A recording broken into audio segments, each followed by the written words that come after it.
इस लेक्चर में हम लोग देखेंगे how to calculate the norms of vector. Euclidean distance कैसे कैलकुलेट करते हैं, वेक्टर का नॉर्म्स कैसे कैलकुलेट करते हैं और उसका मशीन लर्निंग में यूज कहाँ कहाँ पे होता है। तो नॉर्म्स ऑफ वेक्टर कैलकुलेट करने के लिए हम लोग कुछ इस तरीके से रिप्रेजेंट करते हैं। वेक्टर हमारा वी है एंड हमने क्या किया, जो वेक्टर के अंदर की जो कंपोनेंट है उसका हमने यहाँ पे स्क्वायर का समेशन किया I equal to 1 to n और इसका अंडर रूट ले लिया। ओके, सो ये हो गया वी1 स्क्वायर प्लस वी2 square plus V N square. Okay, so हमारा वी वेक्टर जो था वो कैसे रहा होगा, वी इक्वल टू कुछ इस तरीके से रहा होगा, है ना। वी1 वी2 वी3 से लेकर के वी एन तक रहा होगा। ठीक है, इसको हमने नॉर्म्स कैलकुलेट करते समय ऐसे रिप्रेजेंट किया, अंडर रूट वी1 स्क्वायर प्लस वी2 square plus V N square. Okay, अब इसका एक्सप्लेनेशन देख लेते हैं और मशीन लर्निंग में इसका यूज कहाँ कहाँ पे होता है। Okay, so the Euclidean distance norms measure the magnitude length of A vector. जब हमें वेक्टर की लेंथ कैलकुलेट करनी होती है तो उस समय हम लोग नॉर्म्स कैलकुलेट करते हैं। यानी कि जब हमें किन्हीं दो वेक्टर्स पॉइंट्स के बीच में डिस्टेंस कैलकुलेट करनी होती है तो हम लोग नॉर्म्स वेक्टर का यूज करते हैं। Okay, so it is useful in optimisation and distance computation in machine learning. जब हम लोग के मीन्स क्लस्टरिंग पढ़ते हैं उस समय हमें सेंट्रॉइड और डेटा पॉइंट के बीच में डिस्टेंस कैलकुलेट करना होता है, या जब के नियरेस्ट नेबर एल्गोरिथम पढ़ते हैं तो उस समय भी हमें दो डेटा पॉइंट्स के बीच में डिस्टेंस कैलकुलेट करना होता है, तो वहाँ पे हम लोग यूक्लिडियन डिस्टेंस का यूज करते हैं। मान लीजिए हमारे दो डेटा पॉइंट हैं x1 x2 और दूसरा है x3 और x4। ठीक है, इनके बीच में अगर हमें यूक्लिडियन डिस्टेंस कैलकुलेट करनी होगी तो कैसे करेंगे, ऐसे लिखेंगे under root x3 minus x1 का whole square plus under root x4 minus x2 का होल स्क्वायर। तो इस तरीके से हम लोग यूक्लिडियन डिस्टेंस कैलकुलेट करते हैं और इसका यूज कहाँ कहाँ पे होता है। एग्जांपल के लिए मैंने बताया जैसे के मीन्स क्लस्टरिंग या के एन एन, दो वेक्टर पॉइंट के बीच में डिस्टेंस कैलकुलेट करने के लिए हम लोग नॉर्म्स कैलकुलेट करते हैं। ओके, यूक्लिडियन डिस्टेंस कैलकुलेट करने के लिए हम लोग वेक्टर्स के नॉर्म्स का यूज करते हैं। ओके, अब मान लीजिए हमारा एक वेक्टर दिया v इक्वल टू 3 4 और हमें इसका नॉर्म्स कैलकुलेट करना है, तो सिंपल इन वेक्टर्स के जो दोनों एलिमेंट हैं इनका हमने स्क्वायर करके इनका अंडर रूट ले लिया, तो ये इसका हमारा वेक्टर्स का नॉर्म्स निकल के आ जाएगा। अब इसका इम्प्लीमेंटेशन देखिए पाइथन में कैसे करते हैं। तो इम्पोर्ट numpy एज np, किसी भी कैलकुलेशन के लिए हम लोग numpy लाइब्रेरी को इम्पोर्ट करते हैं और इसका हमने वेक्टर रिप्रेजेंटेशन कुछ इस तरीके से किया np.array, और ये हमने एक वेक्टर बना लिया 3 4 का, और उसका रिजल्ट निकालने के लिए हमने क्या किया, np.linearalgebra.norm। ओके, इस तरीके से हम लोग यहाँ पे उस वेक्टर को दे देंगे। तो ये जो फार्मूला है, ये जो कोड है, हमें वेक्टर्स का नॉर्म्स कैलकुलेट करके दे देगा। ठीक है, अब देखते हैं ऑर्थोगोनलिटी कंडीशन क्या होती है। वेक्टर्स के अंदर ऑर्थोगोनलिटी कंडीशन क्या होती है और इसका मशीन लर्निंग में कहाँ पे यूज होता है। ओके, सो यहाँ पे हमारे दो वेक्टर हैं, u एक वेक्टर है और दूसरा वेक्टर है v। अब दोनों का डॉट प्रोडक्ट लेने पे अगर उनका जो रिजल्ट है वो 0 आता है तो हम लोग कहते हैं कि both vectors are satisfying the condition of orthogonality. So इसका एक्सप्लेनेशन देख लेते हैं। Two vectors are orthogonal if their dot product is 0। This condition is critical in linear algebra and machine learning for understanding independence and basis construction. Okay, so independence and basis construction को समझने के लिए orthogonality condition को जानना जरूरी होता है। Okay, so यहाँ पे देखिए हमारे दो वेक्टर हैं, u इक्वल टू 1 2 एक है और v इक्वल टू हमारा -2 1 है।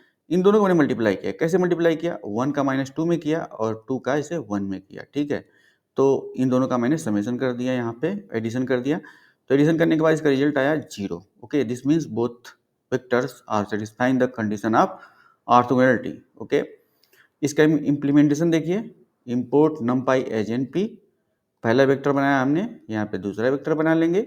अब चूंकि हमें ऑर्थोगोनलिटी कंडीशन टेस्ट करना है इसलिए हम इन दोनों का डॉट प्रोडक्ट लेंगे और यहाँ पे हमारा रिजल्ट 0 आ जाएगा। जब हम पाइथन प्रोग्राम को रन करेंगे तो आप देखेंगे प्रोग्राम रन करने के बाद इसका रिजल्ट जो है 0 आ जाएगा। This means both vectors are satisfying the condition of orthogonality. अब सॉरी, मैट्रिक्स का एडिशन कैसे करते हैं, मैट्रिक्स का एडिशन कैसे करते हैं अब तक हमने देखा था वेक्टर का एडिशन कैसे करते हैं, अब देखते हैं मैट्रिक्स का एडिशन कैसे करते हैं। वेक्टर को हमने रिप्रेजेंट करना था तो हमने v इक्वल टू इस तरीके से v1 v2 vn तक किया था। अब यहाँ पे वेक्टर्स में आपका क्या आ गया, रोज एंड कॉलम आ गए, ठीक है। तो ये जो हॉरिजॉन्टल होता है डायरेक्शन में एलिमेंट, इनको रोज कहते हैं, और जो वर्टिकल डायरेक्शन होती है इसको कॉलम कहते हैं। ओके, तो ये हो गई रो और ये हो गई कॉलम, रो इधर से इधर, कॉलम ऊपर से नीचे। ओके, सो ये देखा जाए तो ये 2x2 का मैट्रिक्स है। क्यों, इसमें 2 रो हैं 2 कॉलम है, पहली रो ये हो गई, दूसरी रो हो गई, और पहला कॉलम ये हो गया, दूसरा कॉलम ये हो गया। तो ये 2x2 का मैट्रिक्स है, यानी 2 रो और 2 कॉलम का मैट्रिक्स है। अब यहाँ पे मैंने दूसरा मैट्रिक्स लिया, ये भी 2x2 का मैट्रिक्स है। अब इन दोनों का हमें एडिशन करना है, तो कैसे करेंगे, एलिमेंट वाइज एडिशन करेंगे। A11 इसका पहला, इसका पहला, तो जो एडिशन करके रिजल्ट वाला मैट्रिक्स आएगा, उसका जो पहला एलिमेंट होगा, इन दोनों के पहले एलिमेंट का एडिशन होगा। फिर दूसरा जो एलिमेंट होगा रिजल्टेंट मैट्रिक्स का, इसका दूसरा एलिमेंट लेंगे, इसका दूसरा एलिमेंट लेंगे, तो यहाँ पे ये दूसरा बन गया। अब थर्ड वाला जो होगा A21 प्लस A2, इसका ये वाला लेंगे और इसका B21 लेंगे, A21 प्लस B21, और इसका लेंगे फोर्थ वाला A22 प्लस B22। ओके, सो देखिए यहाँ पे कंडीशन क्या है, matrix addition combines two matrices element wise. Okay, element wise यहाँ पे मैट्रिक्स कंबाइंस होते हैं। Okay, it is used in machine learning for updating weights and biases or aggregating the data. Weights को अपडेट करने के लिए या बायस को अपडेट करने के लिए हम लोग मशीन लर्निंग में वेक्टर एडिशन का यूज करते हैं। जैसा आप लोगों को पता है दोस्तों, मशीन लर्निंग में, डीप लर्निंग में हमारा जो डेटा का रिप्रेजेंटेशन होता है मैट्रिक्स के फॉर्मेट में होता है, क्योंकि हमारे पास जो डेटा आता है वो 10, 15, 100, 20, 50 डेटा नहीं आता है, हमारे पास लाखों का डेटा आता है, और वो भी कॉम्प्लेक्स टाइप का डेटा होता है। कॉम्प्लेक्स टाइप का डेटा होता है तो उसमें से हमें उसकी डायमेंशनलिटी रिडक्शन करना होता है, प्रिंसिपल कंपोनेंट एनालिसिस का यूज करके डेटा की स्टैंडर्डाइजेशन करना पड़ता है, स्केलिंग करना पड़ता है, नॉर्मलाइजेशन करना पड़ता है, तब जाके उस डेटा को हम लोग अपने मॉडल को देते हैं ट्रेंड होने के लिए। ओके, एक बार हमारा डेटा बिल्कुल फिल्टर हो जाता है, बिल्कुल एक्सट्रैक्ट हो जाता है, तो उस डेटा को हम लोग अपने मॉडल को देते हैं ताकि बाद में कुछ एरर ना आए। अगर बाद में एरर आती है तो क्या करते हैं, बाद में एरर आती है तो हम लोग वेट्स अपडेट करते हैं, ऑप्टिमाइज करते हैं। ओके, और एरर कैलकुलेट कैसे करते हैं, actual result minus predicted result. Okay, loss function calculate करके हम लोग उसका एरर कैलकुलेट करते हैं। ओके, तो यहाँ पे देखिए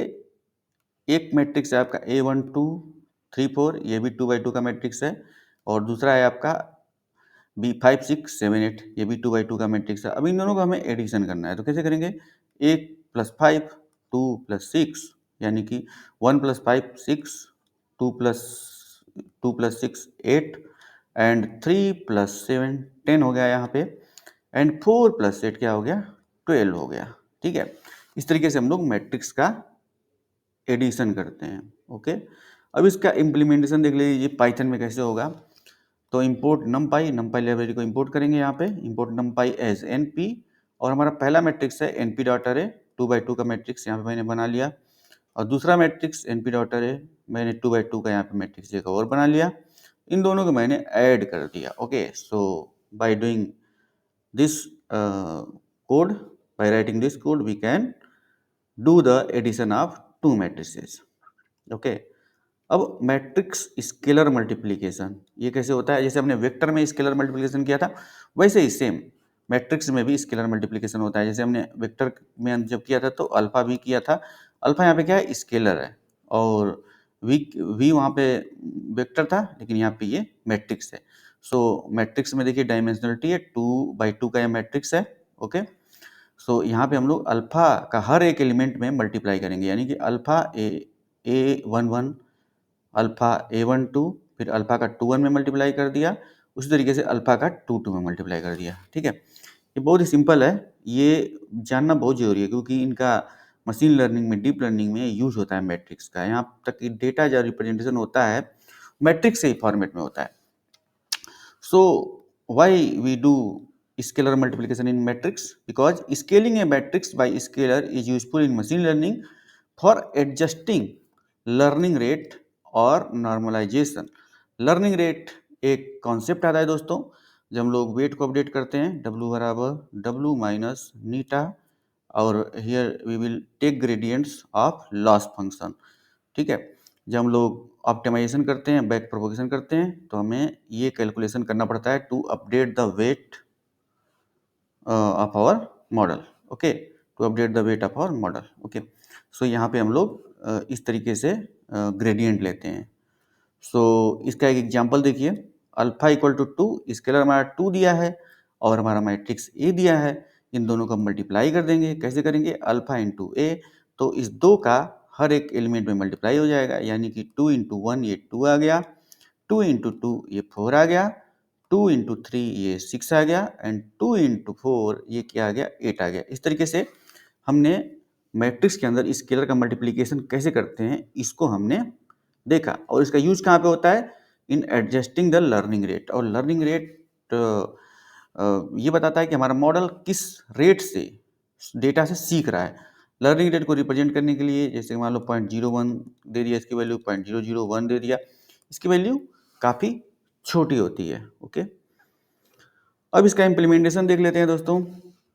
इंपोर्ट नमपाई एज एनपी, हमने एनपी को इंपोर्ट किया, अल्फा इक्वल टू 2 दिया हमने, और हमने एक मैट्रिक्स बनाया 2 by 2 का, और हमने रिजल्ट को निकालने के लिए मैट्रिक्स में अपने स्केलर से मल्टीप्लाई कर दिया, ओके। सो इस तरीके से हम लोग इसका पाइथन में इम्प्लीमेंटेशन भी कर सकते हैं। अब मैट्रिक्स वेक्टर मल्टीप्लिकेशन, मैट्रिक्स और वेक्टर का मल्टीप्लिकेशन कैसे होगा? अब तक तो हमने देखा कि वेक्टर का वेक्टर मल्टीप्लिकेशन, मैट्रिक्स का मैट्रिक्स में मल्टीप्लिकेशन, स्केलर का मैट्रिक्स में मल्टीप्लिकेशन, लेकिन मैट्रिक्स का वेक्टर मल्टीप्लिकेशन होगा तो कैसे होगा? अब ये देखिए, ए एक्स, ए यहाँ पे क्या है? मैट्रिक्स है, और एक्स क्या है? वेक्टर है, ठीक है। ए जो मैट्रिक्स है उसकी डायमेंशन 2 by 2 की है, और जो हमारा वेक्टर है वो इस तरीके से रिप्रेजेंट किया गया है, x1 x2, इसमें 2 एलिमेंट हैं। अब इनका हमें क्या करना है? मल्टीप्लाई करना है, ओके। सो इस तरीके से करेंगे, A11 x1 plus A11 x1 कर दिया, प्लस A12 x2 कर दिया, ठीक है। तो इसको कैसे करेंगे? मैं इसको थोड़ा सा एरो बना करके दिखा देता हूँ कि यह कि कैसे किया जाता है, किस डायरेक्शन में जाता है।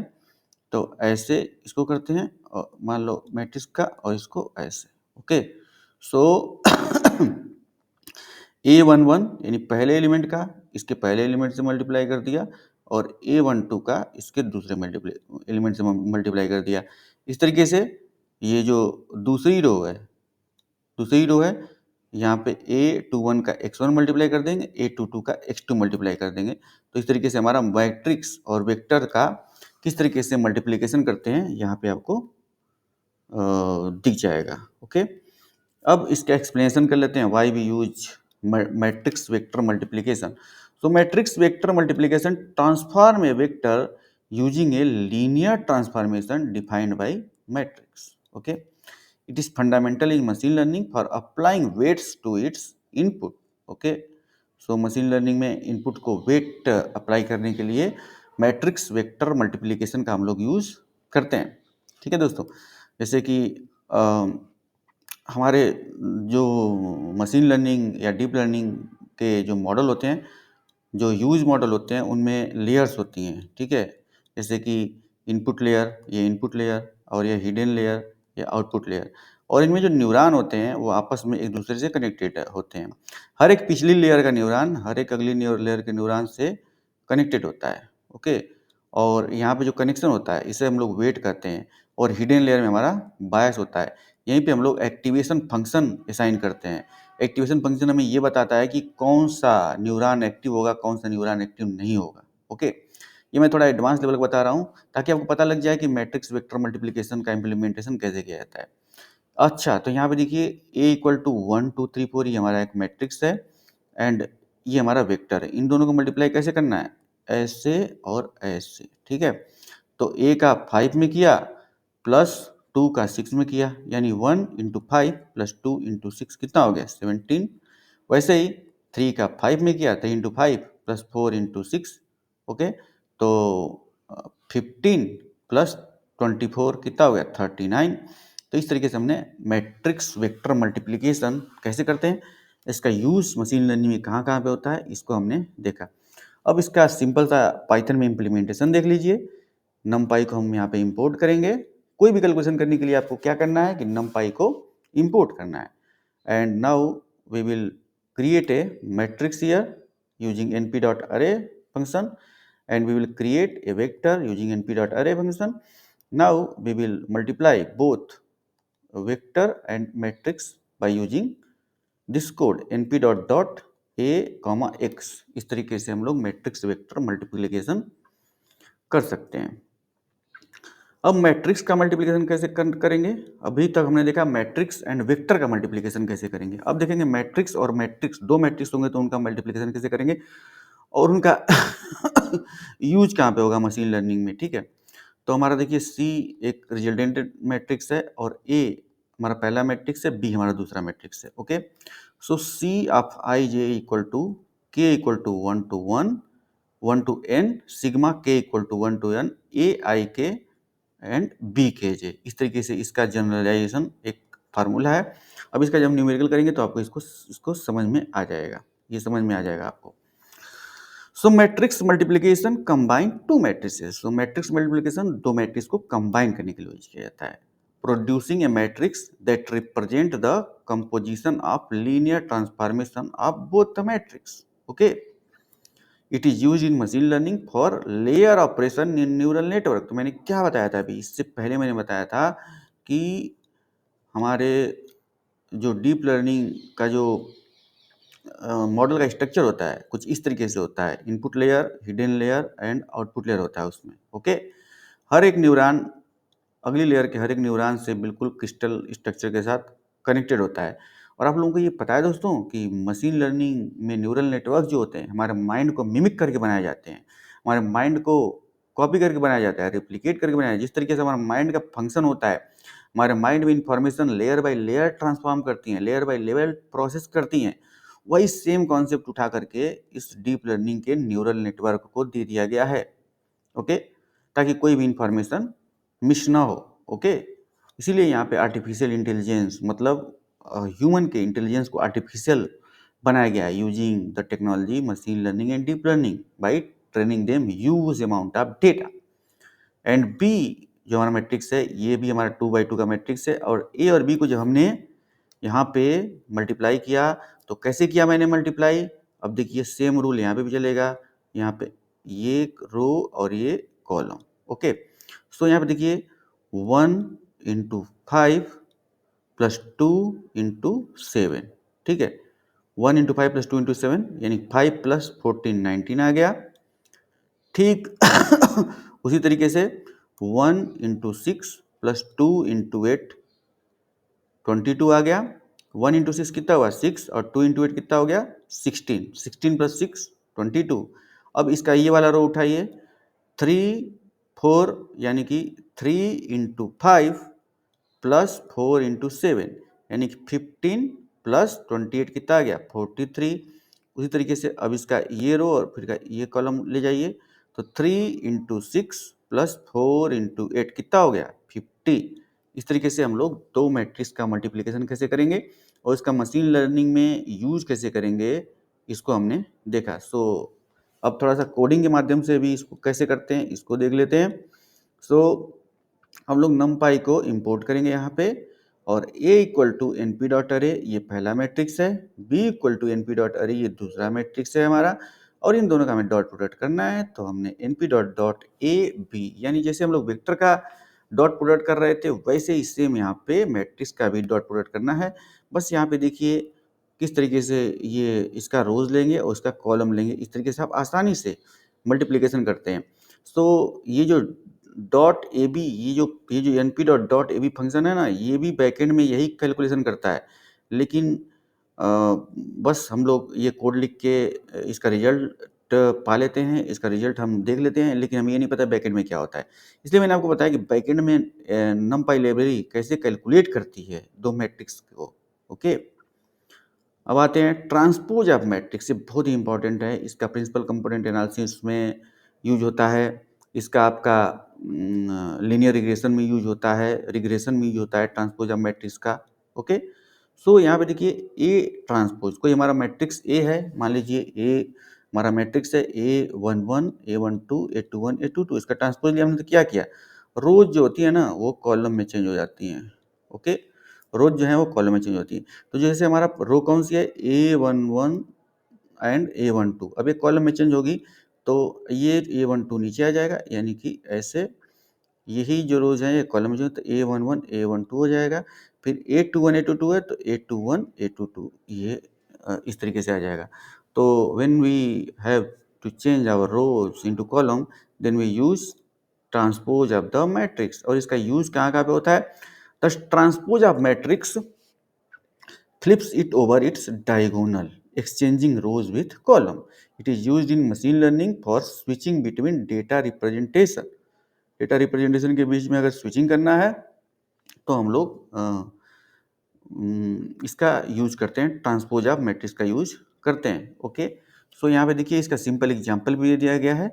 ये हमारा 2x2 का मैट्रिक्स 1 2 3 4 ये है और इसका आप ट्रांसपोज लेना है। तो 1 2 हमारा एक रोज है और 3 4 हमारा दूसरी रो है। बस इसकी रोज जो है उनको कॉलम में कर दो तो 1 2 हमारा हो गया एक कॉलम और 3 4 दूसरा कॉलम हो गया। अब इसका इम्प्लीमेंटेशन कैसे करेंगे, तो इम्पोर्ट numpy एज np और हमारा मैट्रिक्स यहाँ पर रिप्रेजेंट कर दिया और हमने रिजल्ट क्या किया a इंटू टी सिर्फ यहाँ पे कर दिया, तो हमारा इस मैट्रिक्स का ट्रांसपोज निकल गया, यानी मैट्रिक्स के अंदर जो रोज थी वो कॉलम में चेंज होकर के हमारा रिजल्ट आ जाएगा। अब देखिए डिटर्मिनेंट ऑफ मैट्रिक्स कैसे कैलकुलेट करते हैं, how we calculate the determinant of matrix. So यहाँ पे डिटर्मिनेंट और यहाँ पे मैट्रिक्स हमने लिखा। अब हमारा मैट्रिक्स है A11 A12 and A21 A22, तो इस तरीके से मल्टीप्लाई कर देंगे, इसे डायगोनल, इसका डायगोनल माइनस कर देंगे। सो A11 into A22 minus A12 into A21।